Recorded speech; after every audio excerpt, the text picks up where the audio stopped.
नमस्कार, मी प्रतीक्षा. DNA मराठीमध्ये आपलं स्वागत. Ratnadeep medical foundation and research centre Ratnapur taluka Jamkhed या कॉलेजचे संस्थापक अध्यक्ष भास्कर मोरे यांच्याकडून विद्यार्थ्यांचा छळ, आर्थिक, मानसिक आणि अत्याचार होत आहे याच्या निषेधार्थ तसंच डॉक्टर भास्कर मोरे यांना अद्याप अटक करण्यात आली नाही, यामुळे आज जामखेड शहर कडकडीत बंद होता.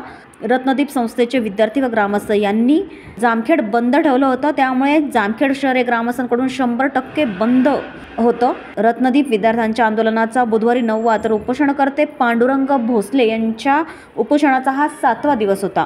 प्रतिनिधी मुंतजीर शेख, DNA मराठी, अहमदनगर.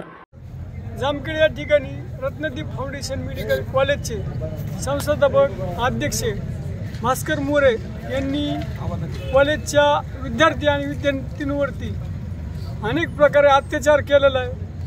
पैशाच्या फीच्या मागणीतून त्यांची असणारी बस भाडं असेल, मेस भाडं असेल, अशा अनेक प्रकारे त्यांच्या संस्थेच्या यावरती असणारे विद्यार्थी आणि विद्यार्थिनी यांच्यावर मोठ्या प्रमाणात अत्याचार केलेला आहे. त्यातली त्यात सगळ्यात महत्त्वाची गोष्ट म्हणजे मुलीवरती सुद्धा शारीरिक, त्यांना मानसिक त्रास होईल असं कृत्य त्या अध्यक्षांनी भास्कर मोरेंनी केलेले.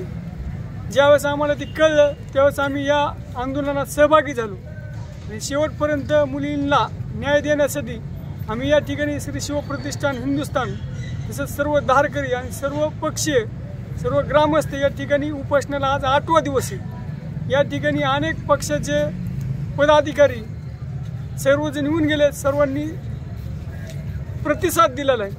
आमच्या ज्या मागण्या आहेत मुलांचं आणि मुलींचं शिक्षणाचं वाटोळं होऊ नये, त्यांना कुठेतरी न्याय मिळाला पाहिजे म्हणून आज आम्ही या ठिकाणी आज 8वा दिवस आहे. तहसीलदारच्या ऑफिसच्या पुढं मी स्वतः उपोषणाला बसलो आहे.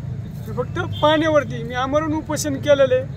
माझी फक्त प्रशासनाला कळकळीची विनंती, सर्व गृहमंत्री असतील, मुख्यमंत्री असतील, या सर्वांना माझी विनंती की आज ह्या जामखेड शहरात रत्नदीप फाउंडेशनच्या नावाखाली चाललेला काळा बाजार तो SIT मार्फत चौकशी करून त्याच्यावरती गुन्हे दाखल झाले पाहिजेत.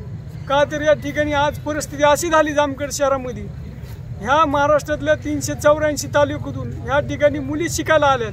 त्यांना इथं कुणीही आधार म्हणजे पालकांना आम्ही सांगितलं तुम्ही कुणी येऊ नका, ह्या गावकऱ्यांनी तुमचं पालकत्व स्वीकारलंय, तुम्हाला 100% न्याय मिळवून देणार आहेत, सर्वजण मिळवून देणार आहेत, फक्त तुम्ही काळजी करू नका. आज ह्या मुली आमच्या भरोश्यावर बसलेत, पण आज सरकारने त्यांची काळजीपूर्वक जबाबदारी आणि जे पुणे विद्यापीठ असेल, नाशिक विद्यापीठ असेल किंवा रायगडचे विद्यापीठ असेल, जे त्या कॉलेजला 7 विद्यापीठ आटेज असतील, त्या सर्व 7 विद्यापीठांनी ह्या मुलींच्या शिक्षणाची जबाबदारी करून घ्यावे. त्यांची परीक्षा आलेली, त्यांना केंद्र निवडावं, तिथं नोडल एखादा अधिकारी निवडून त्या मुलींच्या समस्या सोडवाव्यात, हीच मागणी करतो. या ठिकाणी 8वा दिवस असल्यामुळं जामखेडकरांना आमचा त्रास सहन व्हायला नाही. म्हणजे या ठिकाणी सर्व उपोषणाला बसलेत मुलं मुली, म्हणून उद्या दिनांक 13 बुधवार रोजी जामखेड हे कडकडीत बंद राहणार आहे. हा बंद ग्रामस्थांनी स्वीकारला आहे आणि त्या ठिकाणी निवेदन दिलेलं आहे. तरी सर्वांना विनंती, सर्वांनी या आंदोलनात सहभागी झालात, असंच राहा. हा लढा चालू राहणार आहे. जोपर्यंत न्याय मिळत नाही तोपर्यंत आम्ही इथून उपोषणाच्या या ठिकाणी उठणार नाही. एवढं बोलतो, थांबतो.